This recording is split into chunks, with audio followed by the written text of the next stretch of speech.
Share ko lang guys, itong napamili namin last Sunday, naggrocery kami konti dahil medyo marami-rami yung naggrocery namin the other Sunday. So last Sunday po is konti na lang. So inabot lang ito ng mga 13,000 mahigit.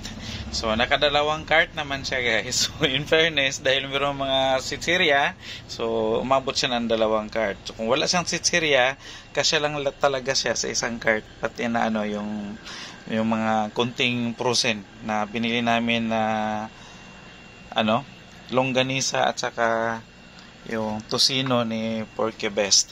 Ayan po. So itong mga naka-silopin, mga sitsirya yan. Ayan.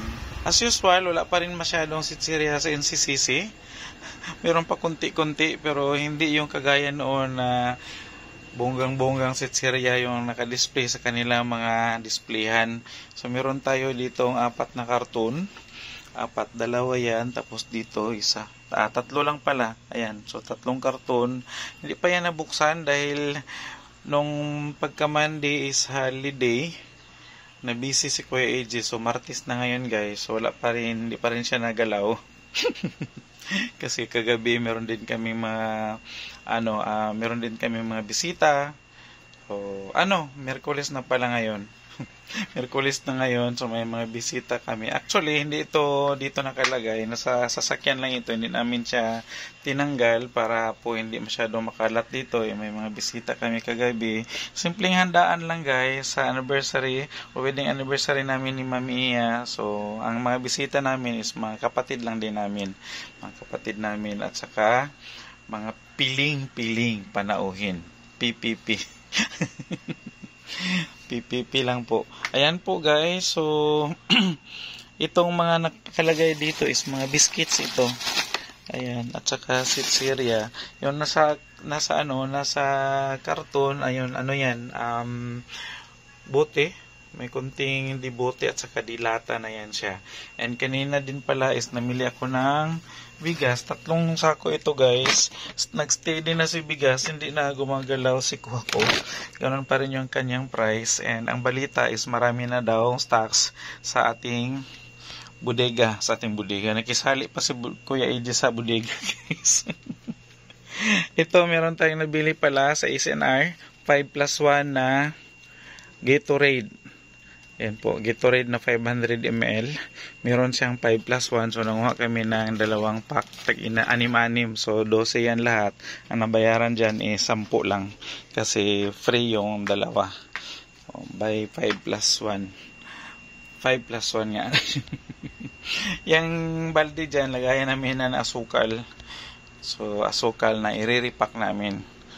Ayan, so yun lang muna siguro guys, kunting update ni Kuya AJ dahil wala akong update. Busy talaga si Kuya AJ guys, nag-duty pa ako sa tubigan namin dahil kulang ako ng tauhan. So ganun. Ayan, meron pa tayo dito nabili pala Jin Ramen. Malakas ito guys, yung mga Korean noodles, malakas yan. Malakas sa ating mga kabataan. And meron tayong Century Tuna sa SNR din ito. Yung malalaki na nakabalot sa 6. Ito yung kasali sa bigas na nabili ko na 3 sako. So 2 andyan. Ang problema lang nito is wala tayong itlog para bukas. Dahil pagdating ko, galing kasi ako downtown kanina.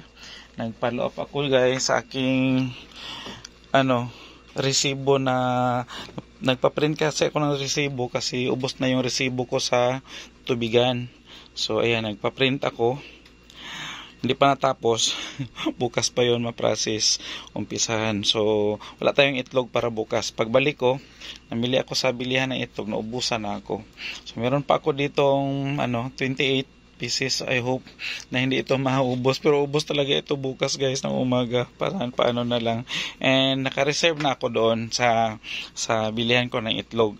And si itlog pala guys is ngayon, tagnihit ang stocks ni itlog. Aywan, bakit tagnihit? So baka nagkaling na naman sila ng kanilang mga inahing manok na yung taga-itlog. Ayan. So, naka-close na po si Kuya AJ guys. And hanggang dito na lang po yung vlog ni Kuya AJ today. And salamat sa pagsama ninyo lagi sa mga ano ni Kuya AJ guys, mga ina-upload na mga video para sa ating mga kasari. Tuloy lang tayo kahit na medyo matumal, laban lang. Feel ni Kuya AJ this week ang tumal guys, pero ngayon or kahapon at saka ngayon medyo bumawi siya. So nag-straight lang siya na 2 araw, medyo tumal, pero bumawi agad siya kahapon at saka ngayong araw. So ganun lang ang buhay. Ganun lang ang buhay, parang gulong. Parang gulong lang. So panatilihin ang ating mga diskarte para kumita at saka mapanatiling masigla at malago yung ating negosyo. And bye bye muna for now.